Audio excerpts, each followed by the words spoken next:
बिस्मिल्लाहिर्रहमानिर्रहीम। अस्सलाम वालेकुम। उम्मीद है आप सब लोग खैरियत से होंगे। आज की इस वीडियो में हम जनरल साइंस के मोस्ट रिपीटेड एमसीक्यूज़ को डिस्कस करेंगे, जो कि अक्सर हमारे पास फेडरल गवर्नमेंट एजुकेशनल इंस्टीट्यूशन के जो ईएसटी के असिस्टेंट जॉब डिफरेंट जॉब्स के टेस्ट में रिपीट होते हैं बार बार। जैसा कि आप सबको पता है कि FGEI का पेपर जो है वो ईएसटी का पेपर 12 अक्टूबर संडे वाले दिन होने जा रहा है इंशाल्लाह। तो ये एमसीक्यूज़ जो हैं जो आपको बहुत ज़्यादा हेल्पफुल होंगे आप सबके लिए इंशाल्लाह। तो स्टार्ट करते हैं। First one is which one of the following was to be discovered first in the chromosphere of the sun. तो क्रोमोफेयर ऑफ द सन के अंदर सबसे पहले कौन सा एलिमेंट जो है वो डिस्कवर्ड हुआ था। तो सबसे पहले क्रोमोस्फेयर क्या होता है। क्रोमोस्फेयर जो होते हैं सन एटमॉस्फेयर की जो मिडल लेयर है उसका नाम क्रोमोस्फेयर है। उसके अंदर सबसे पहला जो एलिमेंट डिस्कवर हुआ था वो कौन सा था। क्रिप्टन, जीनोन, नियोन और helium. The right option is helium. Second MCQ is which of the following is in the liquid form at room temperature। Room temperature पे कौन सा है जो लिक्विड फॉर्म पे होता है। लिथियम, सोडियम, फ्रेंसियम और सीरियम। तो अगर हम देखें तो ये सारे के सारे जो है लिथियम, सोडियम और सीरियम और इवन फ्रेंसियम, ये सारे रूम टेम्परेचर पे सोडियम जो होती हैं वो सॉलिड फॉर्म में होती हैं। बट जो फ्रेंसियम है इसका बहुत ज़्यादा क्रिटिकल मेल्टिंग पॉइंट होता है कि 25 डिग्री सेंटीग्रेड अगर हमारा रूम टेम्परेचर है तो इससे स्लाइटर चेंज एक मिनिमम सा भी अगर टेम्परेचर थोड़ा सा राइज होता है 26 डिग्री सेंटीग्रेड पे जाता है तो ये वहाँ पे मेल्ट होना शुरू हो जाएगा, तो ये लिक्विड में कन्वर्ट हो जाता है। तो इन 4 MCQs के अकॉर्डिंग फ्रेंसियम जो है वो लिक्विड फॉर्म में हो सकता है at room temperature. Sodium metal is kept under. अब सोडियम मेटल जो होता है किसके अंदर रखा जाता है। सोडियम मेटल जो होता है हमारे पास हाईली रिएक्टिव मेटल है। इसको अगर हम वाटर के साथ रखेंगे तो ये उसके साथ रिएक्ट करके रिएक्शन बना लेगा। तो पेट्रोल, अल्कोहल, वाटर और kerosene. The right option is kerosene, क्योंकि केरोसिन जो होता है वो अनरिएक्टिव है, तो एज अ प्रोटेक्टिव एजेंट इसके लिए काम कर रहा होता है कि सोडियम मेटल को इजीली केरोसिन के अंदर हम रख सकते हैं। Next MCQs is which of the following are the ingredient of gun metal. कि गन मेटल का जो हमारे पास बनता है वो किस से बनता है। तो गन मेटल बेसिकली हमारे पास जो होता है वो एक अलॉय से बनता है। अलॉय जो होता है तो डिफरेंट मेटल्स को मिला के जो हम एक कंपाउंड बनाते हैं उसे अलॉय बोलते हैं। The first option is iron, zinc और titanium. Second one is iron और tin. Third one iron, brass or tin, and the fourth one is copper or tin. The right option is copper and tin. Gun metal is made from copper and tin. Fifth MCQ is from which mineral is radium obtained। तो radium हमारे पास किससे obtain किया जा सकता है, कौन से mineral से ऑब्टेन करते हैं हम इसको। A option ductile, B hematite, C limestone और pitch blende. The right option is pitch blende। Radium is obtained from pitch blende। Next one is potassium nitrate is used in। तो potassium nitrate हमारे पास किस में use होता है। As a potassium nitrate is used as fertiliser. Permanent hardness of water में be remove by the addition of. तो permanent hardness of water को हम किस तरह से रिमूव कर सकते हैं। It can be remove by the addition of sodium carbonate. Next one is soda water contain. Soda water के अंदर कौन सी चीज़ ऐसी प्रेजेंट होती है। Carbonic acid, sulphuric acid, carbon dioxide और nitrous acid. The right option is carbon dioxide, क्योंकि सोडा वाटर हमारे पास क्या होता है उसके अंदर अगर आपने देखा होगा कि बबल्स प्रोड्यूस हो रहे होते हैं जो किसकी वजह से होता है। कार्बन डाइऑक्साइड गैस की वजह से प्रोड्यूस होते हैं सोडा के अंदर। The most important ore of aluminium is galena, calamine, कैलासाइड और bauxite. The right option is bauxite. Next option MCQs is most soluble in water. Water के अंदर कौन सी चीज़ है जो ज़्यादा सोलेबल है। कैम्फर, सल्फर, कॉमन सॉल्ट और शुगर। तो अगर हम देखें तो कॉमन सॉल्ट भी जो नमक है हमारे पास बहुत रेडिली सोलेबल होता है वाटर के अंदर, लेकिन इस नमक और चीनी के मुकाबले में, नमक और शुगर के मुकाबले में जो ज़्यादा सोलेबल है वो शुगर है। क्यों? क्योंकि कॉमन सॉल्ट जो होता है हमारे पास आयनिक कंपाउंड है, जबकि शुगर जो है वो कोवलेंट कंपाउंड है। तो आयनिक कंपाउंड को ब्रेक करना वाटर के लिए थोड़ा मुश्किल होता है। शुगर इजीली ब्रेक डाउन हो सकती है, इसलिए शुगर मॉलिक्यूल जो होता है वो ज़्यादा सोल्यूबल होता है वाटर के अंदर। Next is what is the chemical formula for water. तो वाटर का केमिकल फार्मूला क्या है हमारे पास, सोडियम एल्यूमिनेट और H2O। नेक्स्ट इज Al2O3 और C6SiO3। तो chemical formula for water is H2O। यहाँ पे वाटर मेंशन करना नहीं हो सका, तो यहाँ पे हमारे पास जो है वाटर मेंशन होता है। तो basically here we will write what is the chemical formula for water. The chemical formula for water is H2O. The gas usually filled in electric bulb is nitrogen, A option, B option hydrogen, C carbon dioxide, D oxygen. The right option is nitrogen. 13. Washing soda is the common name for sodium carbonate, calcium bicarbonate, sodium bicarbonate और calcium carbonate. तो washing soda जो common name जो होता है हम आम अपनी ज़बान में जो यूज़ करते हैं, जबकि उसका केमिकल नेम क्या है हमारे पास, सोडियम कार्बोनेट। तो washing soda is a common name for sodium carbonate का जो कॉमन नेम है हमारे पास वो वॉशिंग सोडा है। Next one is quartz crystal normally use in quartz clock is chemically, वो किस चीज़ का बना हुआ होता है जो हम क्वार्ट्ज क्रिस्टल यूज़ करते हैं, वो सिलिकॉन डाइऑक्साइड का बना हुआ होता है। Right option is silicon dioxide. Next one is which of the gas is not known as greenhouse gas. कौन सी गैस है जिसे हम ग्रीन हाउस गैस नहीं कह सकते, तो methane, nitrous oxide, carbon dioxide और हाइड्रोजन। तो right option is hydrogen, because carbon dioxide और बाकी जो गैसेज हैं वो सारी ग्रीन हाउस गैसेज में इंक्लूडेड होती हैं। Hydrogen is not known as the greenhouse gas. Next one is grass gets discolored in the air because of the presence of which of the following gas in the air. ग्रास किस gas की presence की वजह से air में discoloured हो जाता है, A option oxygen, B hydrogen sulphide, C carbon dioxide and fourth one is nitrogen. The right option is hydrogen sulphide. Next one is which of the following is a non-metal that remain liquid at room temperature? Phosphorus, bromine, chlorine और helium. ऐसा कौन सा element है, non metal है, जो कि हमारे पास रूम टेम्परेचर पे लिक्विड फॉर्म में प्रेजेंट होता है? It is known as bromine और ये हमारे पास रेड कलर का होता है। Chlorophyll is a naturally occurring chelate compound in which central matter is. अब क्लोरोफिल हमारे पास एक नेचुरली अकरिंग कंपाउंड है जो कि कहाँ पे प्रेजेंट होता है, मोस्टली प्लांट्स के अंदर क्लोरोफिल हमें प्रेजेंट होता है, ग्रीन प्लांट्स के अंदर क्लोरोफिल प्रेजेंट होता है। इसका जो सेंट्रल कंपाउंड है वो क्या होता है, magnesium is the central compound. Next one is which of the following is used in pencils. Pencils के अंदर कौन सी चीज़ यूज होती है, ग्रेफाइट, सिलिकॉन, चारकोल और phosphorus. The right option is graphite. Next one is which of the following metal forms an एमेलगम with other metal. तो कौन सा मेटल है जो कि हमारे पास एमेलगम बनाता है अदर मेटल्स के साथ मिलकर, टिन, मरकरी, लेड और zinc. Right option is mercury.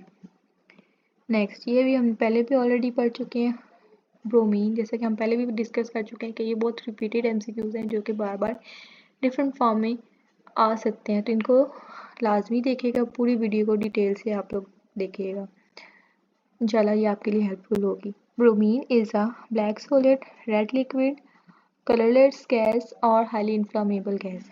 तो राइट ऑप्शन इज, हमने पहले ये आया था कि लिक्विड फॉर्म में कौन सा होता है, अब ये है कि ये किस कलर में होता है, तो bromine is a red liquid. Next one is the hardest substance available on the earth. तो अर्थ के ऊपर सबसे हार्डेस्ट सब्सटेंस कौन सा अवेलेबल है, गोल्ड का, आयरन, डायमंड और platinum. The right option is diamond. Diamond को क्यों हम बोलते हैं हार्डेस्ट सब्सटेंस, बिकॉज डायमंड जो होता है हमारे पास ऐसा कंपाउंड है जो कि एक कार्बन एटम इसका और 3 कार्बन एटम के साथ अटैच होता है, यानी कि 4 अगर इसकी क्या होती है, बॉन्डिंग होती है सेंट्रल कार्बन के साथ, मज़ीद और 4 कार्बन अटैच होते हैं, इसलिए ये हाईली हार्डेस्ट सब्सटेंस है हमारे पास। The variety of coal in which the deposit contain recognizable traces of original plant material is. तो कौन सा वैरायटी है कोल की ऐसी जिसके अंदर जो होते हैं हमारे पास प्लांट के मटेरियल के कौन से ट्रेसेस प्रेजेंट होते हैं? बाइटुमिन, anthracite, lignite or peat. The right option is peat. Next one is tetraethyl lead is used as. tetraethyl lead कहाँ पे यूज होती है? As a pain killer, fire extinguisher, mosquito repellent और पेट्रोल एडिटिव. तो tetraethyl lead is used as petrol additive. Next one is which of the following is use as a lubricant. Lubricant के form पे हम किसको use कर सकते हैं? अब लुब्रिकेंट क्या होता है कि दो जो मूविंग सर्फेसिस होती हैं या मूविंग ऑब्जेक्ट्स के दरमियान या मूविंग सर्फेसिस के दरमियान जो फ्रिक्शन को कम करने के लिए हम कोई चीज़ यूज़ करते हैं उसको हम लुब्रिकेंट बोलते हैं. तो graphite is use as a lubricant to reduce friction between two moving substance. Next one is the inert gas which is substituted for nitrogen in the air used by deep sea divers for bathing is. कि हमें जिस तरह oxygen की ज़रूरत होती है, inert gas कौन सी ऐसी है जो एयर में नाइट्रोजन की फॉर्म में प्रेजेंट होती है बट डीप सी डाइवर्स उसे ब्रीथिंग पर्पज़ के लिए अपने साथ लेके जाते हैं समुद्र के अंदर सर्वाइव करने के लिए, इनहेल करने के लिए. कौन सी गैस है? तो inert gas which is substitute for nitrogen जो नाइट्रोजन की प्लेस पे यूज की जा सकती है which is known as helium. The right option is helium. The gas is used in different types of welding would include. तो जो welding purpose के लिए जो सी हम गैसेस यूज़ कर सकते हैं वो कौन कौन सी हो सकती हैं? Right option is oxygen and acetylene. Next is the property of a substance to absorb moisture from the air exposure is called. कि कोई भी ऐसा सब्सटेंस जिसे हम एयर में एक्सपोज कर देते हैं, रख देते हैं, और वो एयर का जो मॉइस्चर है वो क्योंकि एयर के अंदर हवा के अंदर क्या होती है नमी पाई जाती है और उसको अगर वो अब्जॉर्ब कर सकता है तो उस सब्सटेंस को उस प्रॉपर्टी सब्सटेंस की प्रॉपर्टी को क्या नाम दिया जाता है? It is known as deliquescence. Next one is in which of the following activities silicon carbide is used. अब इसके अंदर सिलिकॉन कार्बाइड किस पर्पज़ के लिए हम यूज़ करते हैं? इससे बेसिकली हम कटिंग पर्पज़ के लिए यूज़ किया जाता है. First option is making cement and glass, second is disinfecting water of pond, third one is cutting very hard substance, and fourth one is making cast or statues. Then the right option is cutting very hard substance. Silicon carbide को cutting purpose के लिए use किया जाता है. Next is the average salinity of sea water. तो average salinity of the sea water हमारे पास क्या होती है? 3%, 3.5%, 2.5% और 2%. Here is the right option 3.5%. It is point. Here it is 3.5%.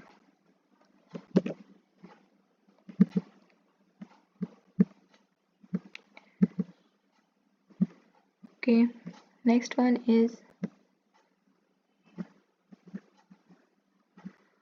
when an iron nail get rusted, iron oxide is formed. जब हम iron nail जो हमारे पास होते हैं यानी कि आयरन का बना हुआ जो कील होता है वो अगर उसको जंग लग जाता है तो एक आयरन ऑक्साइड, क्योंकि आयरन जो होता है एयर के साथ या हम उसे हवा में जब वो एक्सपोज हो रहा होता है तो हवा में जो होती है वो नमी होती है, उसके अंदर ऑक्सीजन प्रेजेंट होती है जो मिलके क्या कर देती है? आयरन ऑक्साइड बना देती है. आयरन और ऑक्सीजन मिलके आपस में क्या बना देंगे? Iron oxide. तो जिसकी वजह से उसको जंग लग जाता है. अब उसकी वजह से क्या चीज़ होती है? उसके अंदर कौन सी फिजिकल चेंज आती है? उसका वेट इंक्रीज होता है या उसके अंदर कोई चेंज नहीं है. फर्स्ट ऑप्शन है without any change in the weight of nail, second with decrease in the weight of nail यानी कि उसका वेट कलर तो उसका change. Third option is with increase in the weight of nail, increase in the weight of without any change in the weight increase हो जाता है. Next one is galvanised iron sheet have a coating of. जो galvanised iron sheet होती है उसके ऊपर कौन सी coating होती है? लेड की, क्रोमियम की, जिंक और tin. The right option is zinc. Next one is among the various allotropes of carbon. Allotropes of carbon के अंदर हमारे पास अब एलोट्रॉप्स कौन से होते हैं कि ऐसे एलिमेंट जो एक ही सेम एलिमेंट से बने हुए हों, ऐसे कंपाउंड जो सेम एलिमेंट से मिलके बने हुए हैं लेकिन डिफरेंट उनकी एलिमेंट्स की अरेंजमेंट की डिफरेंट होने की वजह से उनकी शेप्स भी डिफरेंट हो जाती हैं। यानी कि हमारे पास अगर हम देखें कार्बन देख लें, डायमंड देख लें, उसके अलावा ग्रेफाइट देख लें, अब ये सारे सेम सिमिलर एलिमेंट से बने हैं, कार्बन से बने हैं, लेकिन उनके नंबर ऑफ एलिमेंट और उनकी अरेंजमेंट की डिफरेंट होने की वजह से क्या उनकी शेप फिजिकल शेप चेंज हो जाती है। उन सबको हम क्या बोलते हैं, एलोटॉप्स बोलते हैं। अब इनमें से हमने बताना है कि हार्डेस्ट कौन सा है और सॉफ्टेस्ट कौन सा है। First one is the coke is the hardest, no. Diamond is the hardest, coke is the softest, no. Third option is diamond is the hardest and graphite is the softest. The right option is diamond is hardest and graphite is the softest substance among allotropes. Next one is the group of metal iron, cobalt, nickel में best card as. अब periodic table में हमारे पास different grouping हुई होती है metals की, non metals की, alkali metals की, और कुछ एलिमेंट्स उसके अंदर होते हैं जो कि ट्रांजिशन मेटल्स होते हैं। तो ये जो हमारे पास आयरन, कोबाल्ट और निकल है, they are known as transition metals. Heavy water is, अब इसमें से हमारे पास सिंपल वाटर जो होता है हमारे पास कौन सा होता है, वो सिंपल H2O होता है। जबकि हमारे पास जो हैवी वाटर है, सिंपल वाटर का फार्मूला क्या होता है हमारे पास, H2O,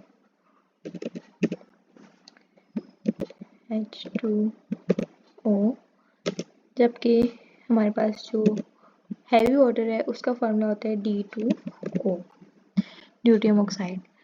अब है नॉर्मल वाटर जो है वो H2O है, हैवी वाटर के अंदर क्या होता है, उसकी D2 से बना हुआ, क्योंकि उसके नंबर ऑफ प्रोटॉन जो है वो इंक्रीज हो जाते हैं। ये एक आइसोटोप है, हाइड्रोजन का आइसोटोप इसके अंदर यूज होता है, तो that's why it is known as heavy water, क्योंकि ड्यूटेरियम जो होता है वो हाइड्रोजन से थोड़ा सा ज़्यादा हैवी होता है, उसका ये जो आइसोटोप है ये थोड़ा हैवी होता है as compare to normal water, that's why it is known as heavy water.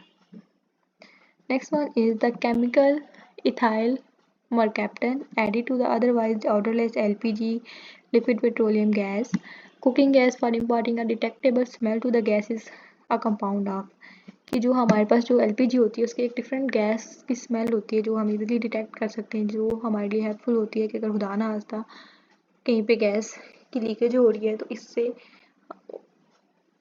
आग लगने से बचाने के लिए हम उस चीज़ को जल्दी से डिटेक्ट कर लें और वहाँ पे जल्दी से सारी लाइट्स वगैरह ऑफ करके कोई सेफ्टी मेजर्स ले सकें। उस प्रोसेस के लिए उसके अंदर जो गैस ऐसी कौन सी इम्पार्ट की जाती है जो इजीली हम डिटेक्ट कर सकते हैं, जो हमें स्मेल आ जाती है, तो वो कौन सी गैस है, ब्रोमीन, फ्लोरीन, क्लोरीन और sulphur. The right option is sulphur. Next one is the element common to all acid, जो हमारे पास ऐसा कौन सा एलिमेंट है जो तमाम एसिड्स के अंदर प्रेजेंट होता है। अगर हम देखें एसिटिक एसिड को, कार्बोनिक एसिड को, सल्फ्यूरिक एसिड को, तो सब के अंदर कौन सी चीज़ कॉमन होती है, हाइड्रोजन कॉमन होती है। हर एक का केमिकल फार्मूला अगर आप ध्यान से देखें तो सबके अंदर क्या चीज़ होती है, हाइड्रोजन कॉमन होती है। Next one is non stick cooking utensils are coated with, जो हमारे पास नॉन स्टिक जो हमारे पास बर्तन होते हैं किचन में जो हम यूज़ करते हैं, अब उनके ऊपर एक कोटिंग हुई हुई होती है, किस मटेरियल की होती है। First option is Teflon, second PVC, black paint और पॉलीस्टाइरीन। बेसिकली तो वो हमारे पास हमें देखने में ब्लैक कलर का नजर आता है, लेकिन वो ब्लैक पेंट नहीं होता, वो क्या होता है, टेफ्लॉन की कोटिंग हुई होती है उसके ऊपर जो उसे नॉन स्टिक बनाती है। Next one is monazite is an ore of, monazite किसका ओर है, टाइटेनियम का, जिरकोनियम का, आयरन और थोरियम का। The right option is thorium.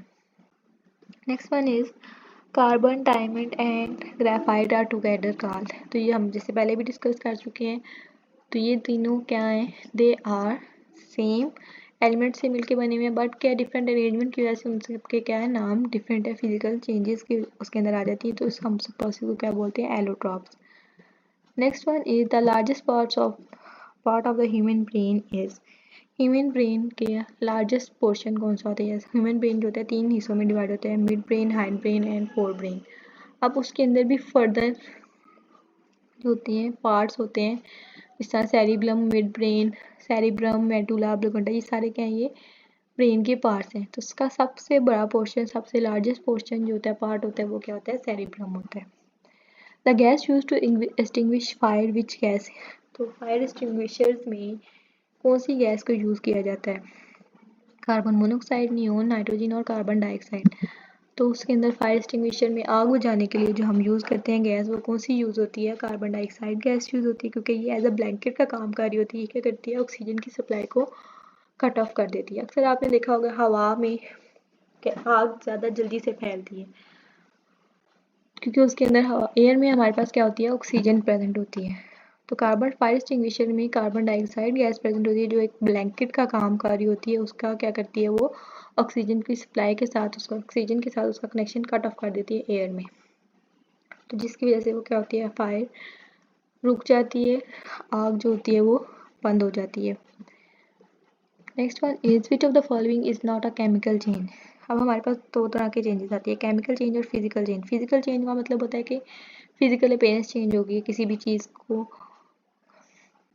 आपने कट किया है या उसको टेयर ऑफ किया है, तो वो उसकी फिजिकल चेंजेस आ जाती हैं। जबकि केमिकल चेंज क्या होते हैं कि उसके फिजिकली देखने में आपको कोई चेंज नहीं नज़र आ रहा, लेकिन उसके अंदर कोई ना कोई उसके अंदर कंपाउंड की ब्रेकेज हो सकती है उसके अंदर, जैसे कोई बॉन्ड ब्रेकेज हो सकती है। ठीक है, burning of coal in the air, ये केमिकल चेंज है। Fermentation of sugarcane juice, cracking of petroleum. The last option is crystallisation of table salt from sea water. अब सी वाटर को देखें तो उसके अंदर हमारे पास क्या होता है कि वो सी वाटर आपको लिक्विड फॉर्म में नज़र आ रहा होता है, लेकिन जब आप उसके अंदर से उसका टेबल साल्ट जब हम एक्सट्रैक्ट करते हैं, क्रिस्टलाइजेशन करती है, उसको हम हीट कर सकते हैं या डिफरेंट प्रोसेस के थ्रू हम उसकी क्रिस्टलाइजेशन करवा रहे हैं। तो जो आपके पास साल्ट आता है वो क्रिस्टल की फॉर्म में, फिजिकल फॉर्म में आपको नज़र आ रहा होता है, तो वो क्या एक फिजिकल चेंज है। तो क्वेश्चन भी यही पूछा गया था कि कौन सा इसमें से केमिकल चेंज नहीं है, तो ये एक हमारे पास क्या है? फिजिकल चेंज है, crystallisation of table salt. Next option is which metal is commonly use for making electromagnet. Electromagnet को बनाने के लिए कौन सा मेटल जो कॉमनली यूज होता है? ए ऑप्शन कॉपर, बी कबाड़, C iron, fourth one is nickel. The right option is iron. Next, the gas that is responsible for the global warming. Global warming के अंदर जो गैस ज़्यादातर responsible है वो कौन सी है? Carbon dioxide. पहले भी हम डिस्कस कर चुके हैं कि कार्बन डाइऑक्साइड क्या होती है, ये एक ग्रीन हाउस इफेक्ट में बहुत इंपॉर्टेंट होती है। और उसके अलावा जो होती है ग्लोबल वार्मिंग, क्या है? ग्लोबल वार्मिंग का मतलब है कि पूरी दुनिया में टेम्परेचर जो इंक्रीज़ हो रहा है वो किसकी वजह से हो रहा है कि एक तो हमारे पास पोल्यूशन बहुत ज़्यादा हो रही है। पोल्यूशन के इंक्रीज़ होने की वजह से क्या होती है? कार्बन डाइऑक्साइड की एक लेयर होती है जो अर्थ की सरफेस के ऊपर बन जाती है, जिसकी वजह से हमारे जो सन से अल्ट्रा वायलेट रेज आ रही होती हैं वो अर्थ पे ट्रैप होना शुरू हो जाती हैं, वो वापस ऊपर एटमॉस्फेयर में वापस नहीं जा रही होती, जिसकी वजह से हमारी अर्थ का टेम्परेचर जो होता है वो दिन ब दिन इंक्रीज होता जा रहा है, और इस प्रोसेस को ग्लोबल वार्मिंग कहते हैं। The right option is carbon dioxide. What is the main constituent of coal gas. Coal gas का मेन कंस्टिट्यूएंट क्या है? The right option is methane. Next one is for which of the following density is maximum. Density हमारे पास क्या होती है? Mass per unit volume is known as density. तो इन सब में सबसे ज़्यादा डेंसिटी किसकी हो सकती है? क्लोरोफॉर्म, वाटर, बेंजीन और आइस। तो हमारे पास वाटर की मैक्सिमम डेंसिटी होती है as compare to chloroform and benzene. Which of the following is also called as stranger gas. Stranger gas किसको बोलते हैं? आर्गोन, नियोन, जीनोन और nitrous oxide. Right option is xenon. इसको जीनोन एक Greek word है जिसका मतलब है स्ट्रेंजर। इसको स्ट्रेंजर और फॉरेन क्यों कहा जाता है? साइंटिस्ट इसका नाम स्ट्रेंजर गैस क्यों रखा है? क्योंकि ये एयर में हमारे पास बहुत रेयरली प्रेजेंट गैस होती है, बहुत रेयर प्रेजेंट है, इसलिए हम इसको स्ट्रेंजर गैस भी कहते हैं। Next one is which synthetic fibre is known as artificial silk. एक तो हमारे पास नेचुरल सिल्क होता है जो हम प्लांट से एक्सट्रैक्ट करते हैं। सेकंड वन इज जो सिंथेटिक होता है, खुद बहुत सिंथेसाइज किया जाता है लैब्स में, आर्टिफिशियल सिल्क उसे बोलते हैं। उसका नाम क्या है? Rayon is the artificial silk. Rare gases are, rare gases किस फॉर्म में होती हैं? मोनोटॉमिक फॉर्म में, डायटोमिक फॉर्म में और ट्राइटोमिक फॉर्म में। They are present in the form of diatomic. Next, which is use to produce artificial rain. Artificial rain को produce करने के लिए हम कौन सा कंपाउंड या कौन सी चीज़ यूज़ की जाती है? साइंटिस्ट क्या यूज़ करते हैं जो आर्टिफिशियल रेन को प्रोड्यूस करने में हेल्प करते हैं? आर्टिफिशियल रेन होती क्या है कि जब नेचुरल रेन नहीं हो रही होती है, किसी एरिया में पानी की बहुत ज़्यादा कमी हो जाती है, तो उस एरिया में साइंटिस्ट क्या करते हैं? आर्टिफिशियल रेन प्रोड्यूस करवाते हैं क्लाउड्स के थ्रू। तो कौन सी ऐसी चीज़ वहाँ पे यूज़ होती है, तो वो silver iodide is used in to produce artificial rain. Next one is DDT। DDT is a chemical, ये किस पर्पज़ के लिए यूज़ होता है, एक्सप्लोजिव, एंटीबायोटिक, एंजाइम और इंसेक्टिसाइड। तो DDT इज़ यूज्ड एंड प्लांट्स में ये यूज़ किया जाता है एज अ इंसेक्टिसाइड, इंसेक्ट्स को किल करने के लिए हम इसको यूज़ करते हैं। For which among the following is not a true fruit, इसके अंदर से कौन सा हमारे पास ट्रू फ्रूट नहीं है। एप्पल, ये भी एक फ्रूट है। Date and grapes, they are also known as fruits, but plum is not a true fruit. एक हमारे पास फॉल्स फ्रूट होते हैं, एक ट्रू फ्रूट होते हैं। तो ट्रू फ्रूट्स होते हैं जो ओवरी से डायरेक्ट प्रोड्यूस होते हैं, और फॉल्स फ्रूट होते हैं जो बाकी प्लांट्स के डिफरेंट पार्ट्स से प्रोड्यूस होंगे, ओवरी से प्रोड्यूस नहीं हुए, इसलिए हम इसको फॉल्स फ्रूट बोलेंगे।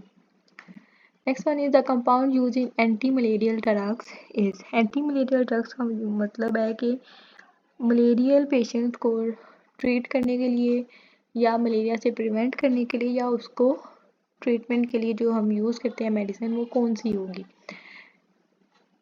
तो उसके अंदर कौन सा कंपाउंड यूज़ होता है, एस्पिरिन, नियोप्रीन, आइसोप्रीन और क्लोरोक्वीन। तो जो मलेरियल पेशेंट के लिए यूज़ होती है, this is known as chloroquine. Next option is the richest source of vitamin D. Vitamin D का जो रिचेस्ट सोर्स है हमारे पास, एक तो सनलाइट होती है, बट इन ऑप्शन में हमारे पास सनलाइट प्रेजेंट नहीं है, तो इनमें से हमने सेलेक्ट करना है कौन सा रिचेस्ट सोर्स है।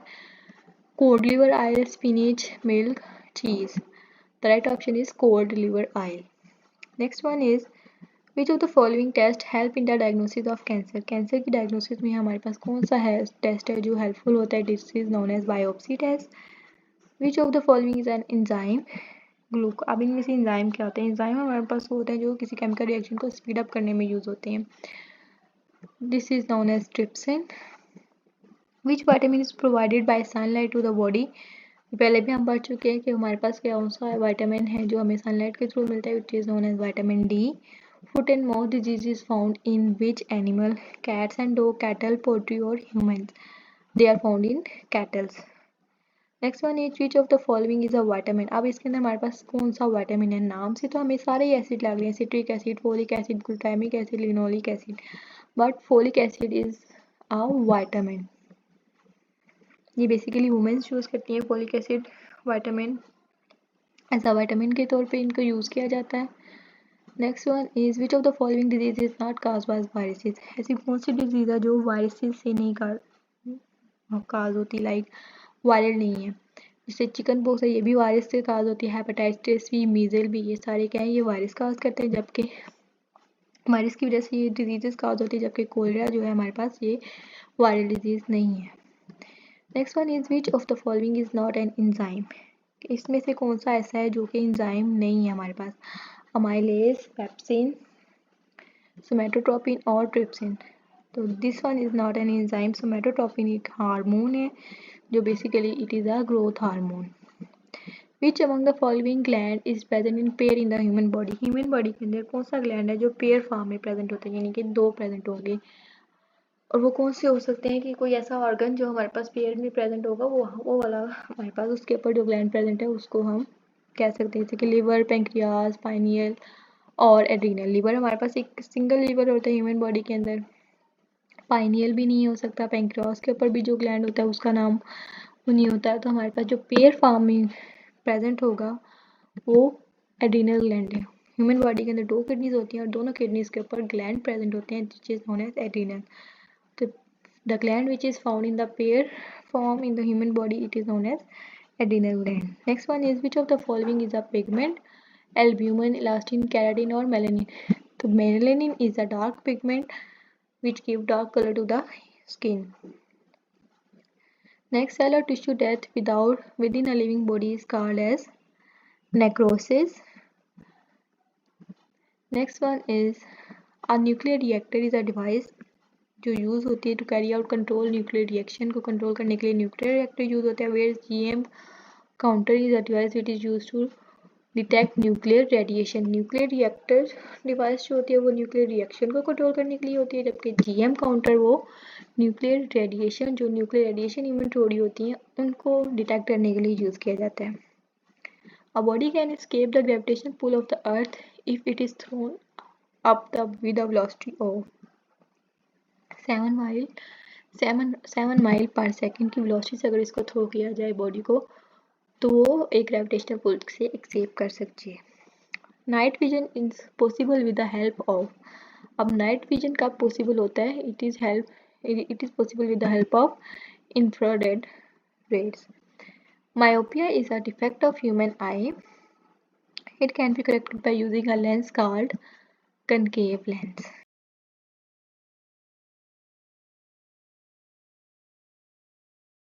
उम्मीद है आप सबको ये वीडियोस पसंद आई होगी।